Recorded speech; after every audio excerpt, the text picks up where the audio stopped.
ya, terpaksa jadinya kemudian ya. Dah.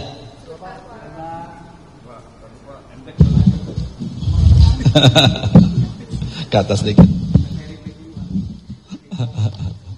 Ya, bismillahirrahmanirrahim. Assalamualaikum warahmatullahi wabarakatuh. Teman-teman media yang saya hormati, selamat sore, salam sejahtera untuk kita semua. Karena nunggu ya, jadi mungkin ada beberapa hal yang ingin saya sampaikan. Yang pertama, saya prihatin dan menyayangkan peristiwa dugaan tindak pidana korupsi yang saat ini sedang diproses oleh KPK.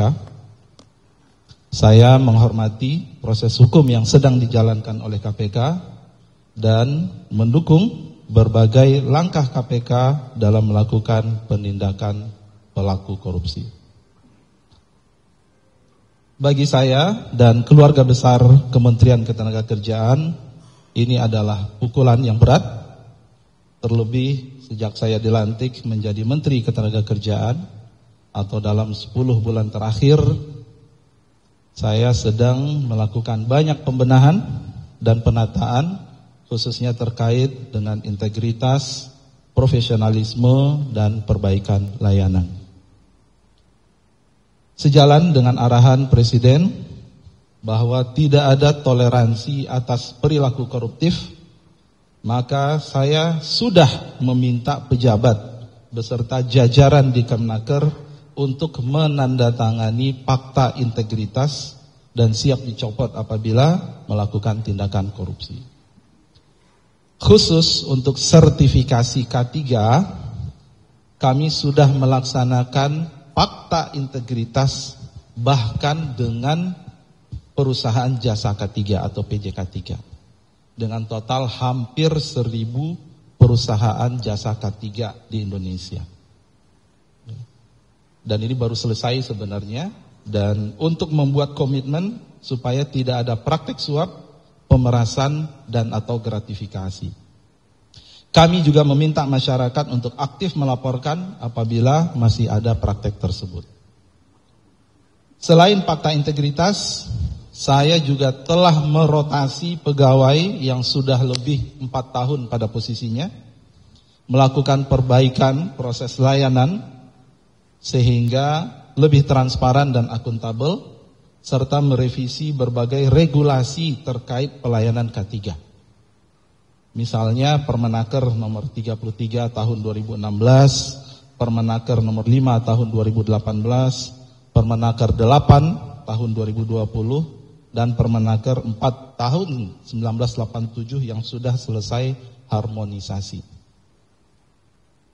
Peristiwa ini harus dijadikan pembelajaran bersama, dan saya berharap ke depan tidak ada lagi insan di Kementerian Ketenagakerjaan yang terlibat praktik korupsi atau penyimpangan dalam bentuk apapun. Sekian, terima kasih. Pak, posisi Wamenaker sekarang ini gimana, Pak? Tunggu aja ya. Masih belum ada keputusan berarti dari Bapak ini bakal jadi. Tunggu aja informasi dari KPK. Menteri Pak, Satu. Berarti layanan K3 untuk sertifikasi tetap berjalan kan, Pak? Tetap berjalan. Ya.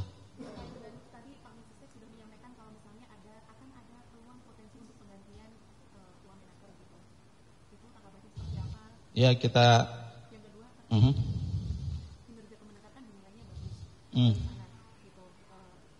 Tapi dengan adanya kasus ini menjadi catatan tersendiri. Kemudian pertanyaan selanjutnya, Pak, yang ditangkap adalah 10 orang dan katanya ditangkapnya di gedung K3 yang sebelah, gitu. Apakah benar seperti itu?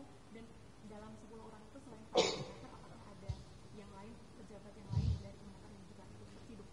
Ya, terkait dengan proses tadi malam, detailnya siapa, kami cenderung kita tunggu dulu ya, tunggu nanti. Saya yakin KPK akan menyampaikan press conference-nya, ya, sehingga kita dari situ nanti kita lihat, ya.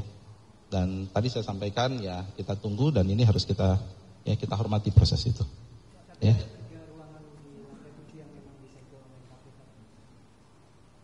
Ya kita lihat aja nanti ya. Artinya berarti masih ada proses penggalian informasi dan seterusnya barang bukti, tentu sekali lagi kita hormati ya. Jadi sekali lagi berbagai hal ya sudah kita lakukan ya untuk membangun sistem yang lebih baik di Kemenaker ini ya. Jadi dari orangnya, kemudian ini ada potensi ya, ketika layanannya kita lihat ya beresiko, kita putar orangnya, kemudian fakta integritas, kemudian kita ingatkan terus. Kemudian teman-teman kalau lihat di sini ada patung orang pakai rompi orange gitu ya. Saya selalu mengingatkan ya, proses layanan kita perbaiki, apalagi K3 ini saya sangat concern. Angka kecelakaan kita masih memprihatinkan. Kita perlu percepatan dalam pelayanan K3 dan seterusnya ya. Jadi makanya kami prihatin dan kita menyayangkan sekali sebenarnya. Di Ditjen K3 bakal ada perombakan dalam waktu dekat, Pak?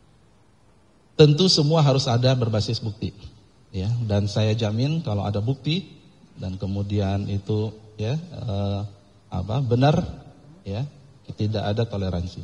Tapi sekarang tentu kita praduga tidak bersalah dulu. Tapi Ya. nanti ada peningkatan pelayanan atau perbaikan. Pasti, insya Allah. Ya, akan ada penonaktifan pejabat yang terkait kalau misalnya memang terbukti iya pasti. masuk juga Pak uang elektronik. Oh, kalau menaker kan bukan dari menteri, ya tentu ya. Kalau dari saya kan eselon 1 ke bawah, ya.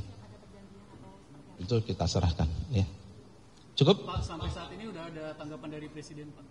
Ya, tadi kan sudah ada informasi dari Sesnek ya. Jadi sekali lagi terkait dengan proses OTT-nya, kemudian siapa yang terlibat, kemudian kita tunggu aja dari KPK ya. Udah ada Oke. komunikasi langsung belum sama dari Pak Prabowo ke Bapak, Pak? Ya, tadi kan udah ada pas conference tadi Belum dari. ada berarti ya, Pak, komunikasi langsung. Pak, untuk Pelayanan sertifikasi K3 ini di kasus yang terjadi ini apakah Kemenaker akan melibatkan pihak ketiga juga, misalnya lembaga sertifikasi? Jadi begini, ini sertifikasi K3 ini memang melibatkan pihak PJ K3 sebagai mitra. Nggak mungkin pemerintah sendiri yang melakukan sertifikasi. Jadi melibatkan PJ K3, disitulah kita harus pastikan bahwa mereka itu punya komitmen. Ya, kita sudah lakukan itu. Bahkan kemarin saya sampaikan PJ K3 yang belum melakukan komitmen ulang fakta integritas, kita tahan dulu izinnya. Ya udah tahan. Tapi tetap ya ini kan proses dari suatu sistem yang sudah lama ya. Jadi memang perbaikan itu butuh upaya-upaya yang kemudian harus lebih intens lagi, dan inilah yang terus menjadi PR kami ke depan. Ya. Cukup? Dah nantilah detail nanti Pak Dirjen aja jawab ya. Belum tahu, saya belum tahu. Nanti tunggu aja dari KPK ya. Oke. Makasih semua. Tunggu aja, sabar dong. Ini kan belum 1 kali 24 jam, tunggu ya. Nanti kalau ada yang perlu kami jelaskan, kita tunggu dulu dari KPK. Insya Allah besok kita bisa ketemu lagi. Ya. Assalamualaikum warahmatullahi wabarakatuh.